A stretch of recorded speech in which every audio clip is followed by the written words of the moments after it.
A Supreme Court decision just dropped that changes everything about how police can use force during traffic stops. And if you carry a gun legally, this ruling could be the difference between justice and a cover-up if something goes wrong. 9 justices, 0 disagreement, and a complete game changer for your Fourth Amendment rights. Before we dive in, quick question. Are you subscribed yet? If not, you're missing updates that could literally save your life during a police encounter. Hit that subscribe button right now because this is information the mainstream media is barely covering. On May 15, 2025, the United States Supreme Court issued a unanimous 9-0 decision in a case called Barnes versus Felix. When I say unanimous, I mean every single justice agreed. Conservative justices, liberal justices, everyone.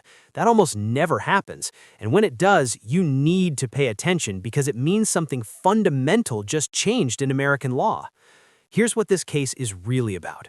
It's about the Fourth Amendment, which protects you from unreasonable searches and seizures by the government. And yes, when a cop shoots you, that's legally considered a seizure under the Fourth Amendment. The question in this case was simple but absolutely critical. When a court decides whether a police shooting was legal or illegal, what are they allowed to look at? Can they only look at the split second when the trigger was pulled, or can they look at everything that happened before that moment?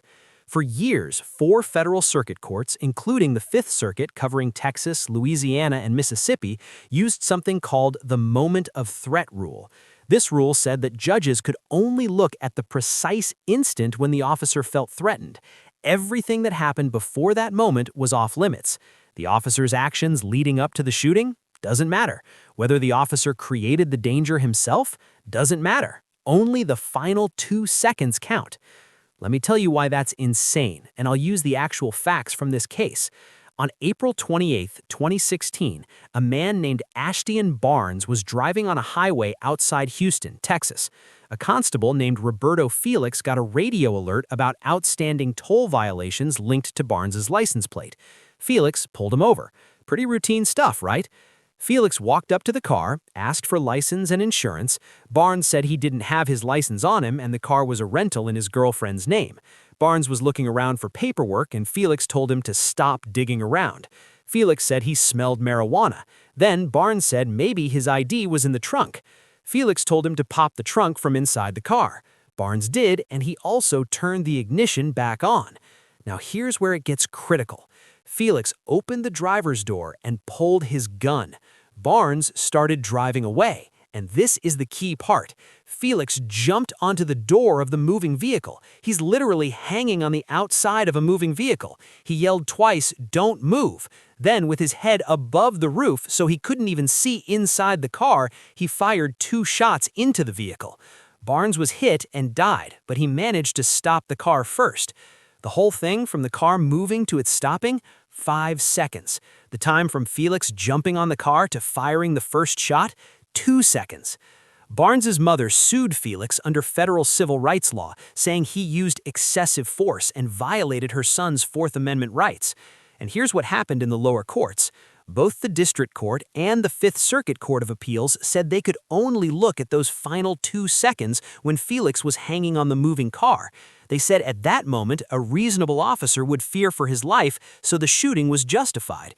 Everything before that, including Felix's decision to jump on a moving car, was legally irrelevant under the moment of threat rule. Think about how crazy that is. The officer created the dangerous situation by jumping on the car, but under the old rule, the court couldn't even consider that fact. It's like if I picked a fight with you, you defended yourself, and then I shot you and claimed self-defense, but the jury wasn't allowed to hear that I started the fight. That's essentially what the moment of threat rule allowed. Barnes's mother appealed to the Supreme Court, and here's what the court said unanimously. Justice Kagan wrote the opinion, and she made it crystal clear. The Fourth Amendment requires courts to look at the totality of the circumstances, not just one moment, not just 2 seconds, everything relevant that happened during the encounter. The court said, and I'm quoting here, "A court deciding a use of force case cannot review the totality of the circumstances if it puts on chronological blinders." The court pointed to another case called Plumhoff versus Rickard to explain this. In that case, a driver led police on a dangerous 5-minute car chase at over 100 miles per hour. When officers finally shot him, someone argued the shooting was unjustified because the chase was over at that moment. But the Supreme Court said no, you have to look at everything. The 5 minutes of reckless driving, the danger to the public, all of it matters to understand whether the shooting was reasonable at the final moment. Here's why this Barnes versus Felix decision matters so much, especially if you're a gun owner. Every time you get pulled over while carrying, you're in a Fourth Amendment encounter. If something goes wrong, if an officer uses force against you, this ruling determines how the incident gets judged.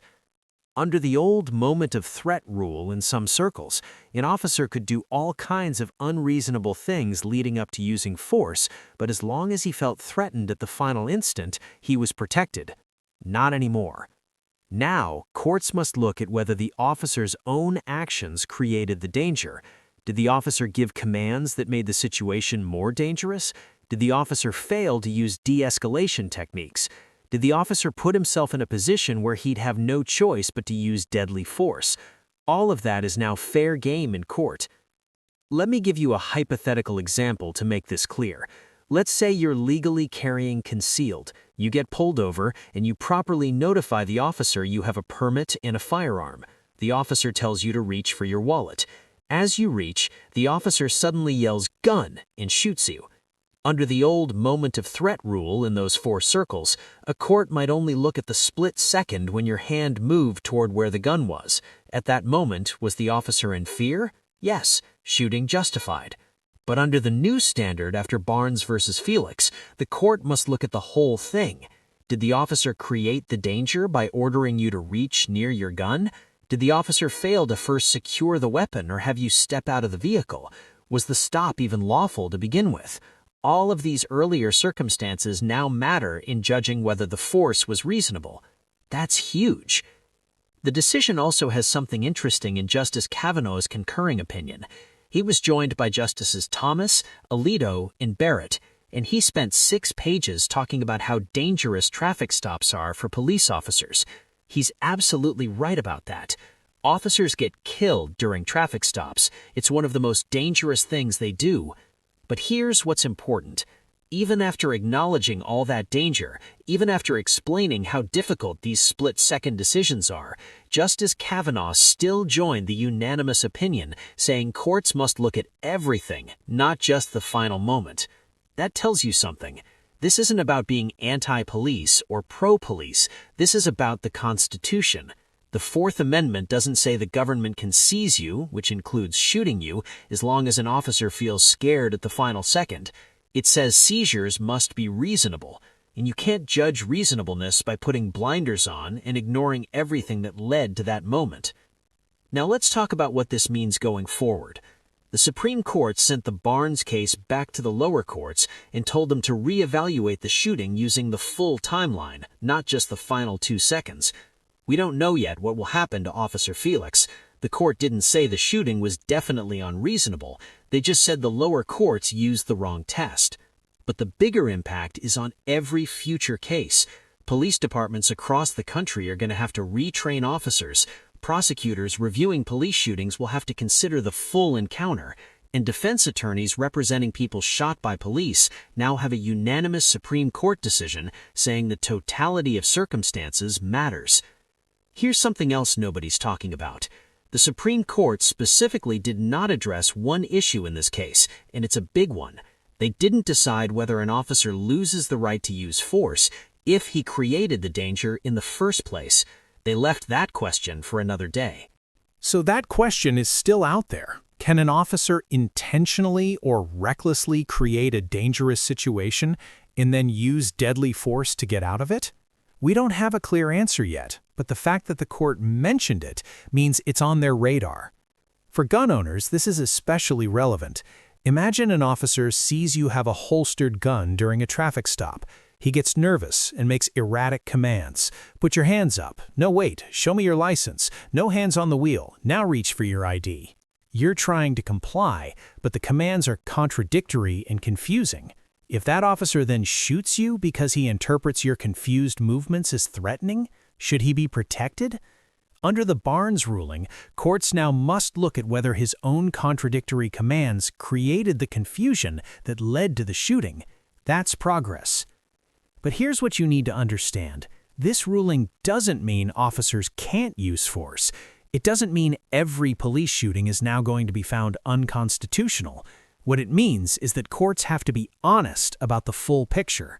If an officer acts reasonably throughout the encounter and is forced to use deadly force because of an actual threat he didn't create, this ruling doesn't change that outcome. Reasonable force is still allowed. What this ruling stops is officers hiding behind a technicality. They can't act unreasonably for 2 minutes and then claim the final 2 seconds justify everything. Context matters. Your rights don't disappear because a court agrees to ignore half the evidence. The Barnes versus Felix decision reaffirms that the Fourth Amendment means something real. When the government seizes you, whether through arrest or through deadly force, that seizure must be objectively reasonable based on the totality of the circumstances, not a cherry-picked moment, not a convenient 2-second window. Everything. This matters for gun owners because we're the ones in these encounters. We're the ones who get pulled over and have to navigate the complicated and sometimes terrifying process of informing officers we're armed. We're the ones who need courts to look at the full picture if something goes wrong. The Supreme Court got this one right, 9-0 unanimous, and that should tell you this isn't a political decision. This is a constitutional decision. Your Fourth Amendment rights just got stronger. If you learned something today, hit that subscribe button and turn on notifications. Share this with every gun owner you know. Constitutional rights only matter if people know about them. Stay informed, stay safe, and stay constitutional.